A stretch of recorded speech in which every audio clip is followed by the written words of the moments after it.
I think it needs to be okay for us to enjoy the evolution of machine learning, deep learning, AI, whatever label you want to call it on. I know for me, if anything, I feel almost farther away from the idea of sentience than ever.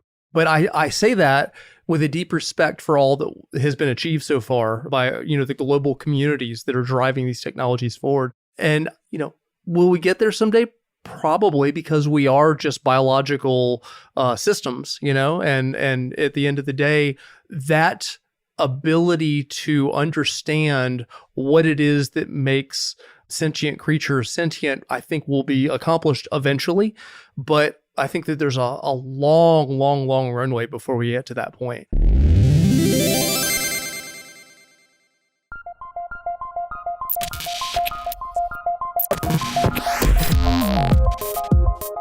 Welcome to Practical AI, a weekly podcast making artificial intelligence practical, productive, and accessible to everyone. This is where conversations around AI, machine learning, and data science happen. Join us at practicalai.fm/community and follow the show on Twitter. We're at practicalaifm. Thank you to our partners at Fastly for shipping our pods super fast all around the world. Check them out at fastly.com.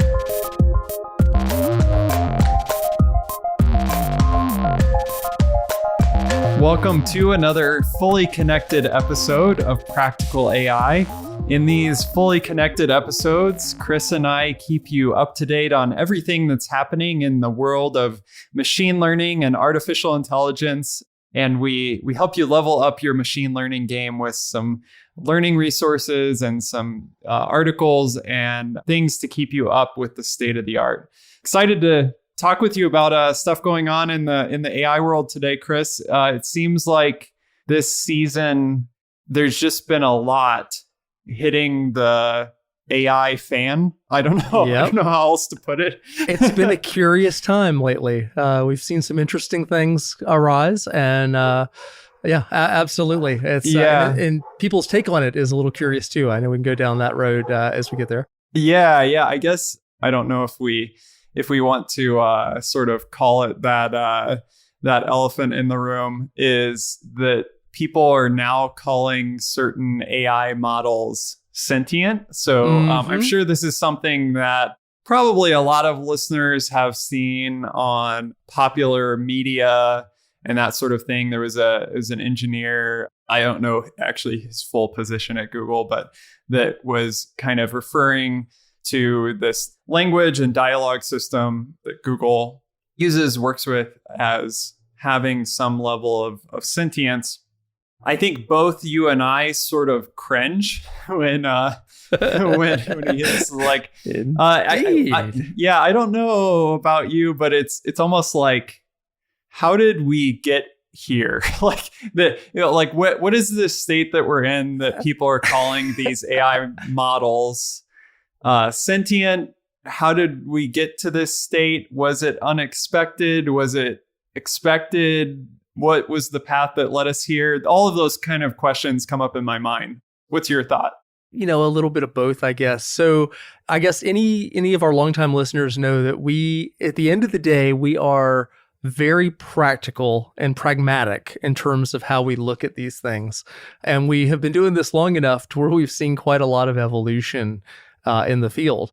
And certainly acknowledging that the goalposts kind of keep moving on various levels of kind of performance evaluation, if you will, for different models. But we've kind of come to a point this year where we're seeing some models with new, more expansive capabilities than the narrower ones of the past. And so maybe this is a logical moment for people to kind of reevaluate and apply some labels to it. When people talk about models having sentience today, I'm really struggling with that.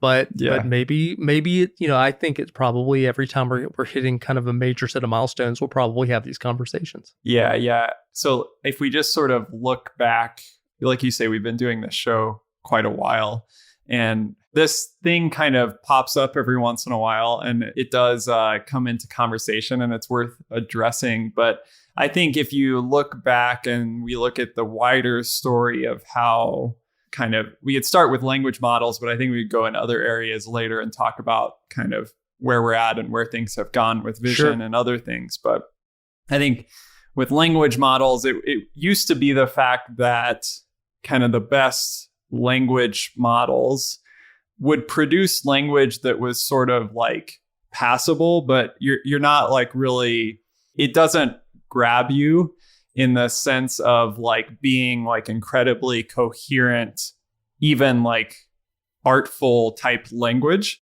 Yeah. So starting out, if people don't know, this sort of language models used to be these models that would just look at the statistical frequencies of frequently occurring like n-grams. Like if I have this combination of two words, how often is that combination of two words seen with this other combination of two other words? And how many is this combination of three words compared to other combinations? And like you would kind of calculate all the probabilities of these things and be able to create a language model that would give you an understanding of like how probable certain sequences of text were.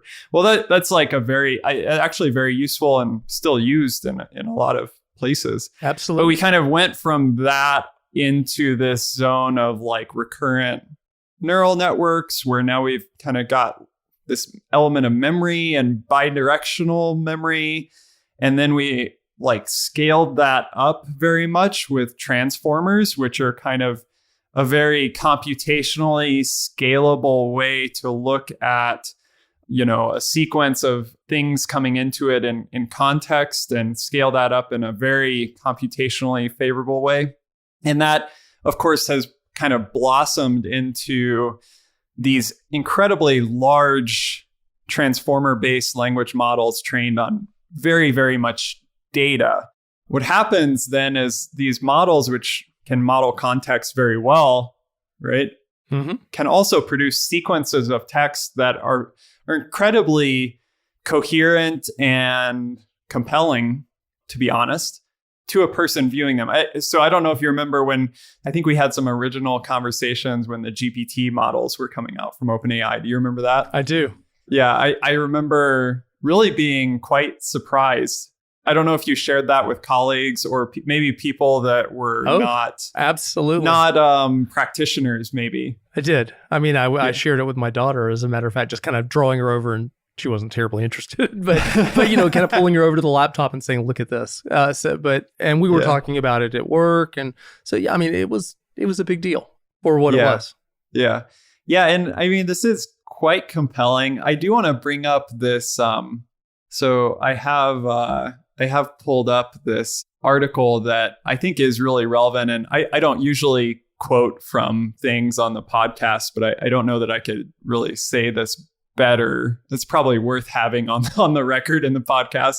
But the paper is on the dangers of stochastic parrots by Timnit Gebru and crew, who have done a lot of this work kind of looking at limitations and dangers of these large language models. And they're talking about how the outputs of these models, like GPT-3 or something, is seemingly coherent, but they label it as coherence in the eye of the beholder. Yeah.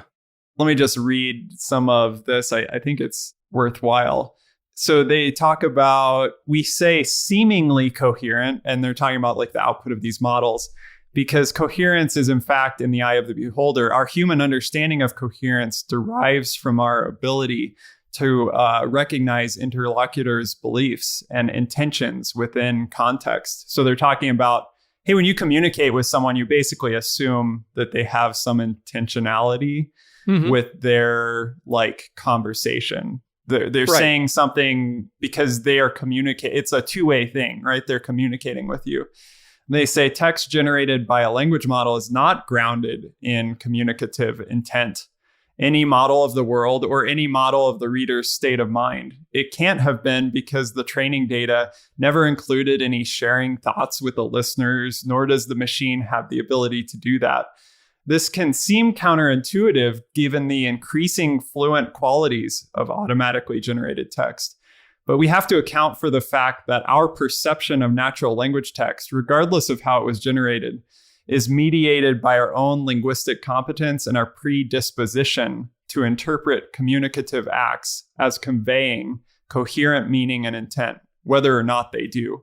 So that's sort of a bunch of words. It's a really important set of words that, like, the fact that you can create seemingly coherent text doesn't imply that there was an intent behind that, or some understanding of your state of mind, or that there was even a state of mind behind, like, the sentience behind this.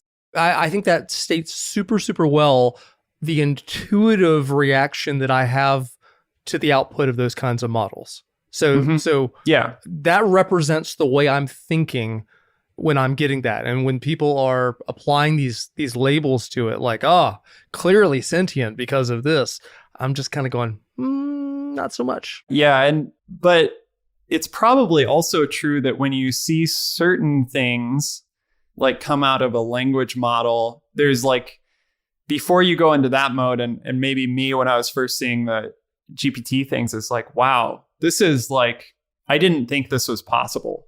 There's something sophisticated going on here, or that's where sort of like maybe a person's mind would go naturally, is like, hey, this is really compelling, coherent text, and maybe there's something more going on here than I'm thinking. Because our mind kind of, like you were talking about, it goes to, or many people's mind would go to the fact that, like, wow, it understood exactly what I was talking about and responded in a really coherent way. So it must have, like, understood me, or there was intent there, or something like that. So I find it dangerous to go here because you're a language expert, definitely on our team, and I am certainly not. But as someone in the field, though, who does not have this expertise, though, my expectation is that, languages, and I'm going to say this using all the wrong lingo based on, the kind of professional work that you do, but it's a framework, and there's relationships between all the aspects of the language. And I don't think I am as surprised in the large that a sophisticated model can find that. But that's a far cry from all of the attributes that I normally associate with sentience. So is it impressive? Yeah, really impressive. And I'm acknowledging that.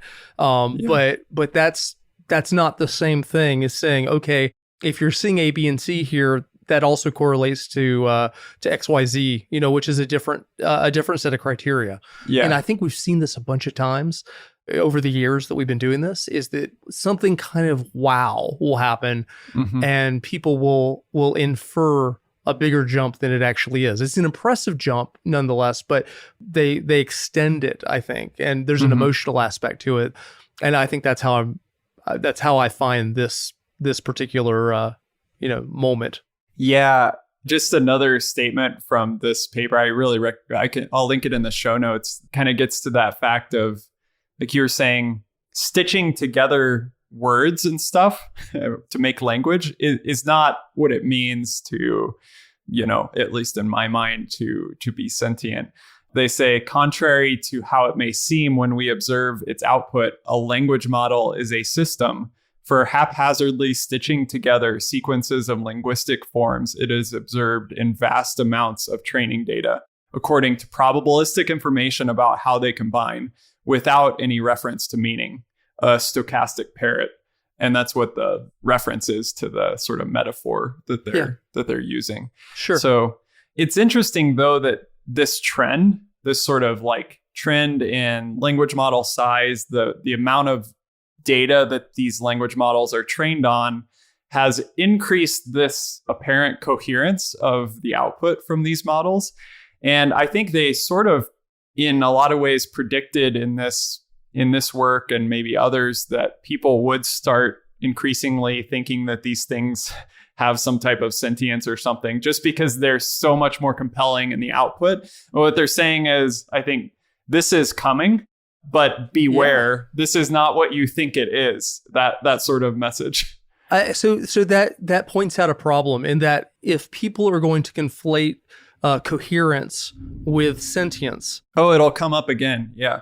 It'll keep coming up with every new model at this point, because it's already the what is possible is already so sophisticated now. So how do you address that? How do you parse the difference in cohesiveness versus sentience, and have a way of distinguishing between the two?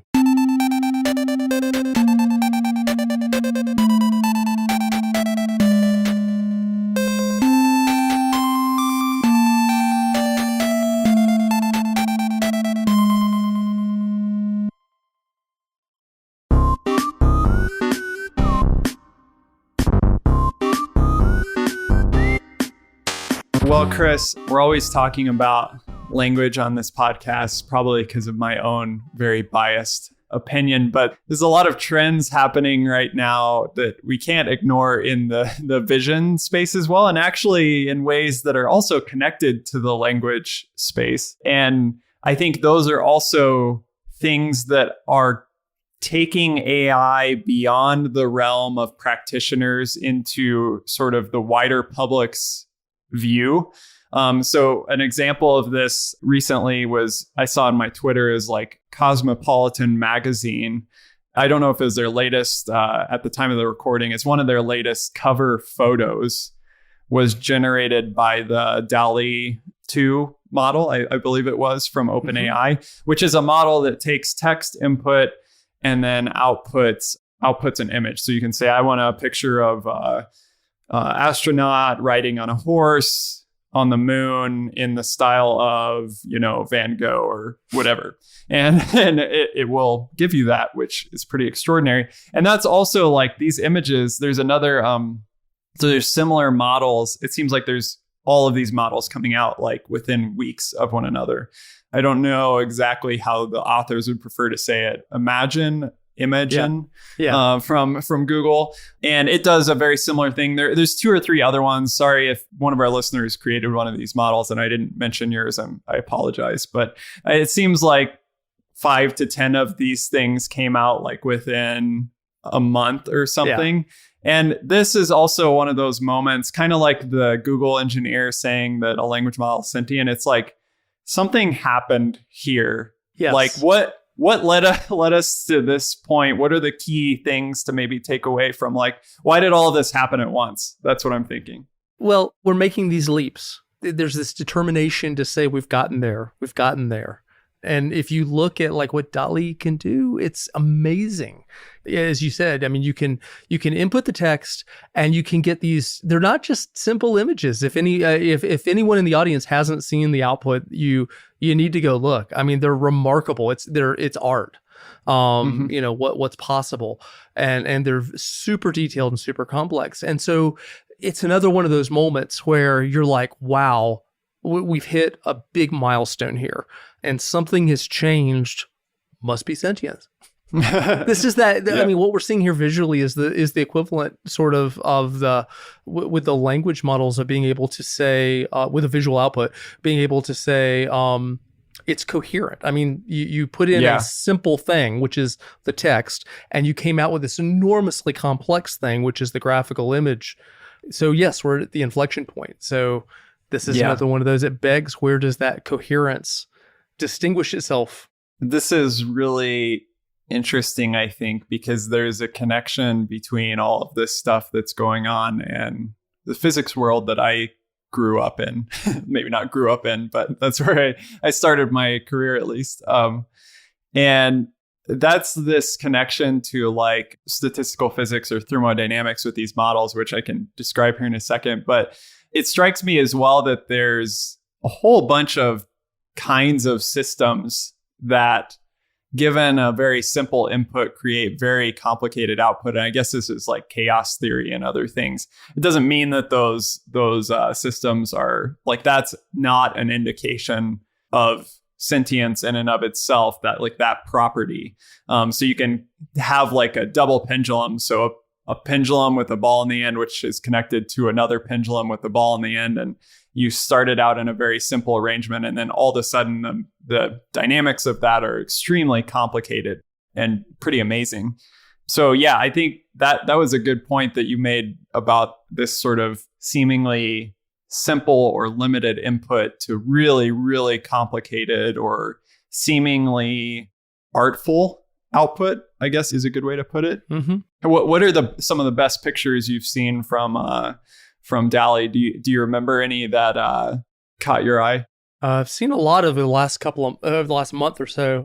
I like the animal ones, as you know. So. Yes, it's like animal in a certain place doing a certain thing that's unusual and you wouldn't typically see it. Yes, that's definitely my drug of choice, being who I am.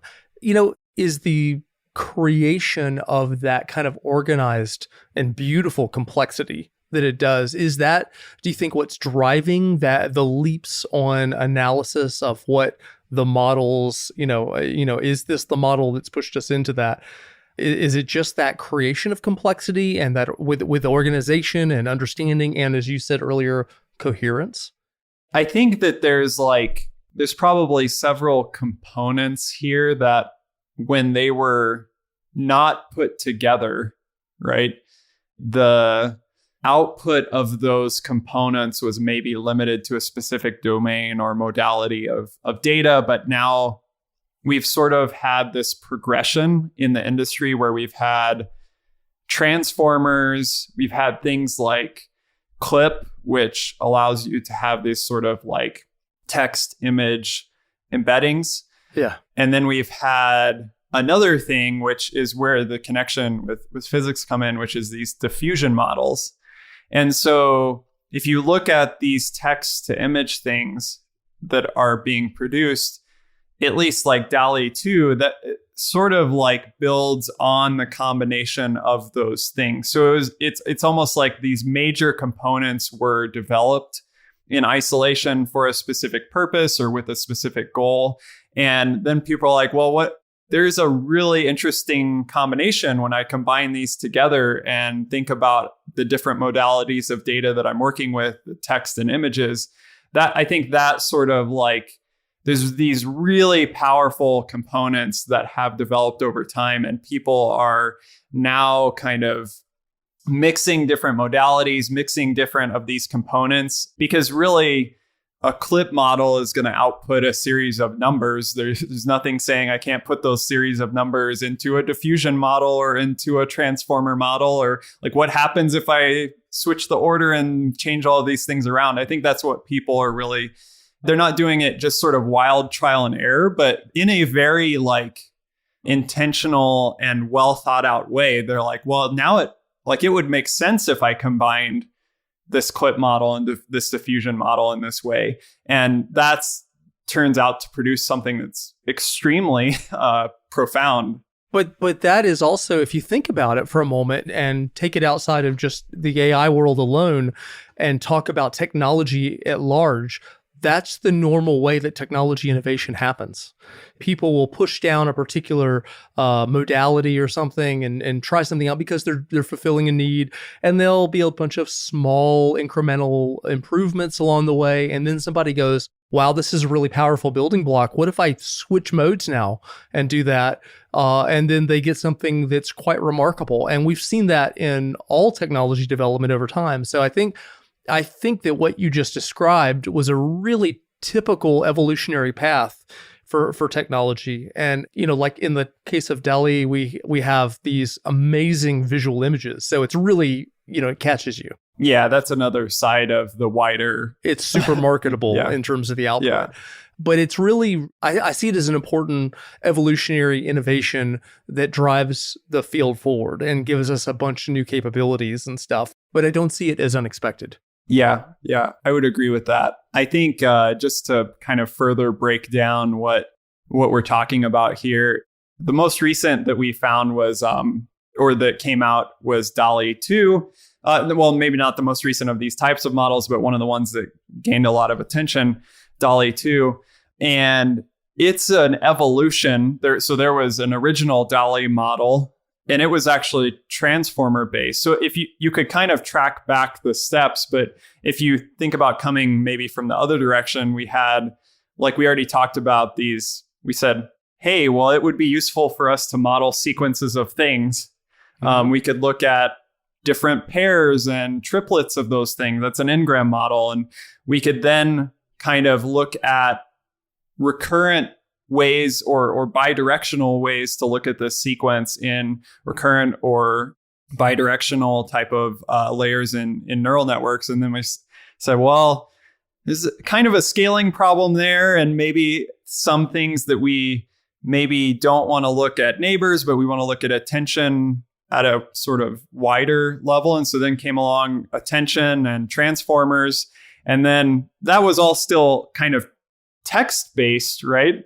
Well, DALL-E, in my understanding, the original one, so not the most recent one, but the original one was based on a transformer architecture. So they basically said, well, what would prevent us from saying, I'm going to take sequences of tokens that are words and concatenate them with sequences of tokens that correspond to image pixels and or an image embedding, right?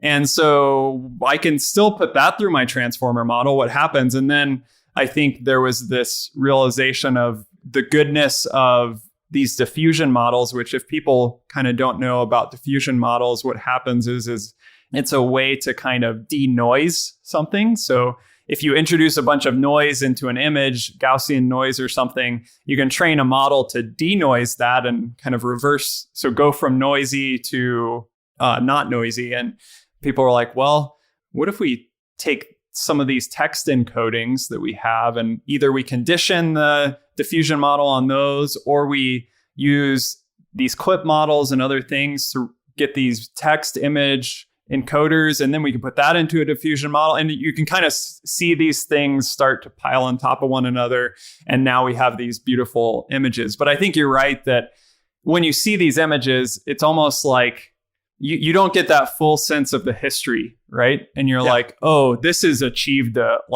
new level, when in reality, there's been a lot of building blocks that have come along the way, and it shocks sort of the wider audience. But if you look back, there is a path that led there. It's interesting is that path, it's not, it's spanned a couple of different times, the visual and the language model side. We really like to, from a human perspective, classify, well, something is NLP and it's language and it's text, or this one's visual, but it's all, a lot of these underlying building blocks are moving across. And so I think we've really seen that migration back and forth across modalities over time. And it's interesting in that there was a point in time where I thought it kind of felt like there were different branches of machine learning kind of going off on their own direction to some degree.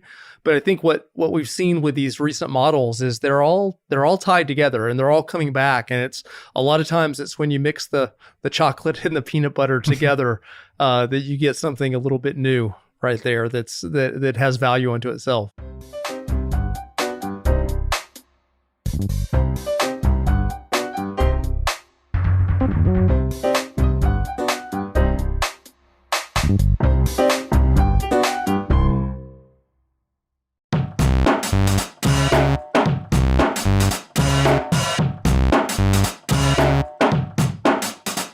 Well, I do get sort of in my own little NLP world, so it is good to look at kind of trends more widely. And I think the trends with the visual model or the text to image models that we've been discussing, those are really instructive in terms of how all these things are connected. I think you could connect those things as well to speech models, which oftentimes speech models leverage kind of spectrograms or something. And so there's a connection to processing those like images with computer vision type of models. My prediction, which will be wrong because, all predictions are wrong. But my prediction would be that we've sort of seen a lot of text image stuff. Mm-hmm. I think it would be interesting. And I think you'll see a lot of people maybe exploring more of sort of audio in that mix too, with whether that be audio, image, or other things where there's no textual representation, or maybe there's like music accompanying a video, and those sorts of things are. I think all of that sort of fits in this direction that we're going. I totally subscribe to that expectation from a prediction standpoint, because I think that what you're saying there is that there's some modality mixes here that haven't been explored yet, but it would make sense to go do those. I mean, as people have found some value here, I think that all of those different modalities and the transfer between them and such will be explored and create. So I think we'll see a lot more of that over the next few years. Yeah, I think that there's a lot of areas to explore. I think that like fit in this area. I was just on had a discussion with some of our partners that work with deaf organizations. So organizations that work with various deaf communities around the world. And a lot of the hearing people in the tech world that have like thought about, oh, we could use AI for sign language, right? The first thing that they think about is, well, I'm going to take sign language and I'm going to convert it into text, which is, I mean, it's not a bad thing to do. I'm not saying that at all. I think it's actually quite interesting, but it's not really like, in my understanding, a lot of deaf community, it's not like the first thing that comes to their mind in terms of the technology that they would want as part of their community, because their language is sign language. So I was just on a call with them, and we were sort of dreaming together, and it was like, well, could we take sign language videos and generate sign language videos in a different sign language? Because if people don't know, there's 400 sign languages in the world. Wow. I did not realize that at that level. Yeah. I knew there was more than one, but whew. Yeah. And or just doing things like thinking about like, hey, there's a sign language content is video, right? And we sort of take for granted that we can search through our content, like it's text and we have text search. But if you have like hours and hours of sign language video, how do you find what you want? Right? Are you forced to like go back into the text modality and like search based on text tags, which are not your language, right? So is it possible to sign into a camera and have that be a sign-based search? So I think all of this, like these sorts of things partially are unexplored because like there's communities that haven't yet been served or engaged from a community perspective with this technology. And we were just talking with Joshua Meyer, on our last episode about how beneficial it is when you can partner with a community, that end user group, and they're the ones really, really driving like, hey, we really want this for our community and we're already putting work in. Could you partner with us to help? Like that produces a lot of maybe unexpected opportunities. And so, yeah, there's definitely still a lot of multimodal, very interesting problems and areas to explore, I would say. Do you think we've just barely scratched the surface so far?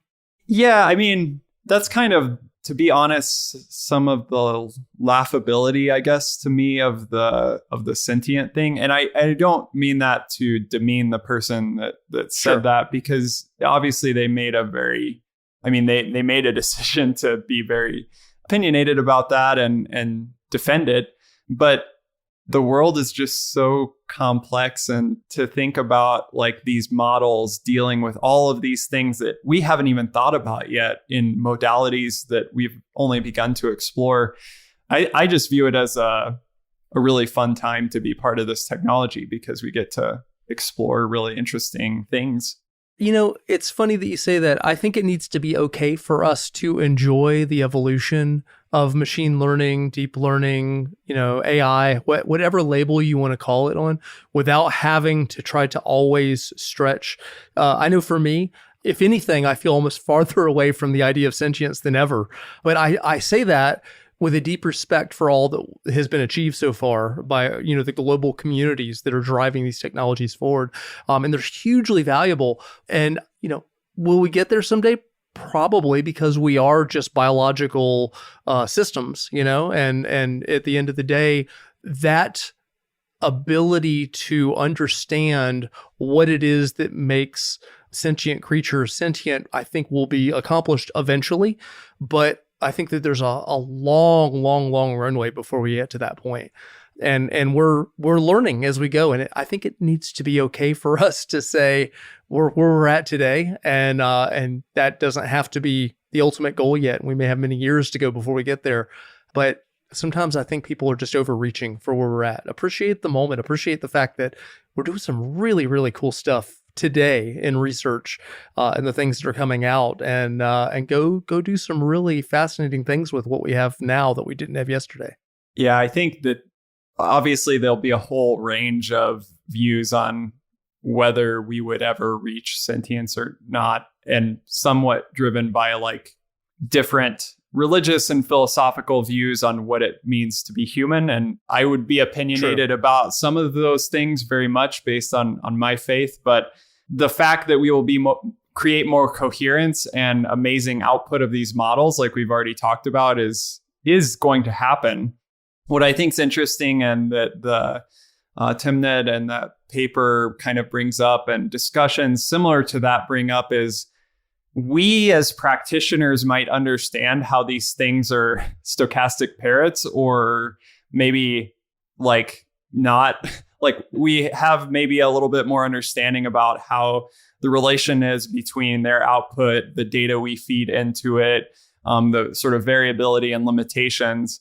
And I think it's partially on us as practitioners to make sure we also tell that story well, and not just like post a contextless, like amazing picture on the internet and, you know, mislead people about like just promoting this idea that AI can do things you never thought it could be able to do. When in reality, there is a sort of like predictable path, like you were talking about, of technology and incremental advancements towards that picture that you posted on Twitter, right? But when you do that, you sort of like, it doesn't have any of that context, right? No. You know, we're always going to have that hype machine going. There's a lot of reasons for that, but I guess there's a little bit of a Zen attitude of appreciate where we're at, you know, keep pushing forward and everything, but appreciate where we're at for what it is, and that it doesn't have to be more than it is for it to be a pretty wonderful thing. So, I'm a little bit, like I said, a little bit Zen-like in that way, but but we've seen so many of those, and it's one reason we're still doing the podcast after all these years. Yeah. I mean, it's definitely been a ride, and always learning along the way. So I'm sure it will continue to be that way. And I very much did not expect to be talking about things like photos of raccoons wearing an astronaut helmet looking out a window at night. So I just got to tell the audience before we stop recording today. So Daniel sent me this raccoon picture, and before he did that, I'm already looking at all of these raccoon pictures from DALL-E that there are out there. And so we're on this behind the scenes raccoon kick going here. But sorry, just a odd coincidence there. This is a totally off the wall idea and train of thought that has nothing to do with anything. But Chris, I know you're all that you do with animals. There's my wife is giving me a bit of a hard time because I'm kind of geeking out over this. There's in our patio, she moved some houseplants out there, and we have a bird that established a home in one of the pots out there and has laid a couple of eggs so far. And so I'm trying to determine like what is the appropriate like live stream camera that I can set up to observe this. And then like there has to be some type of like alert that I can do that's AI driven that tells me when an egg has hatched or when there's a like feeding going on or something. Yeah, this has consumed my thoughts for the past few days. I'm not surprised at all. Although I was too lazy. We just stuck a live feed camera in there and watched it. And if there was daylight, there was always stuff going on between mom and dad taking care of the eggs. So, but when I was on my last business trip away from Atlanta, I was down in Orlando, and we were all around the table, and I was sharing the live feed with a bunch of people around the table of the mom and dad coming and going. And so I'm telling you, there are people who are really, really into this. And if you are the guy who puts out the model that like alerts them for all the things, you'll be a very popular man in the bird watching world. Maybe I'll create a GitHub repo and a few YouTube videos describing my setup. That would be ideal. Daniel Whitenack, he said it here. I mean, the people, maybe when you listen to this episode and you search for my repo and don't find it, then you'll realize that maybe I didn't get as far as I had hoped. Okay. Well, on that note, we will link some of the links that we've talked about in the show notes for everyone. So make sure and check those out, including the stochastic parrots paper and some information about diffusion models and everything. So that's a great way to follow up on some of these topics. We hope everyone enjoys the raccoon pictures that DALL-E produces as much as Daniel and I have. Yes, of course. All right. Talk to you soon, Chris. Take care. Bye-bye.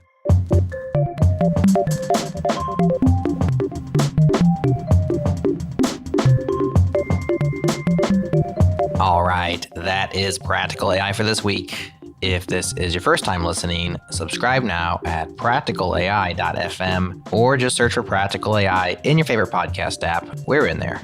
And if you're a longtime listener, please do share the show with your friends. It is the best way you can help Practical AI succeed. Thanks again to Fastly for shipping our shows super fast all around the world, to Breakmaster Cylinder for the beats, and to you for listening. We appreciate you. That's all for this week. We'll talk to you again next time.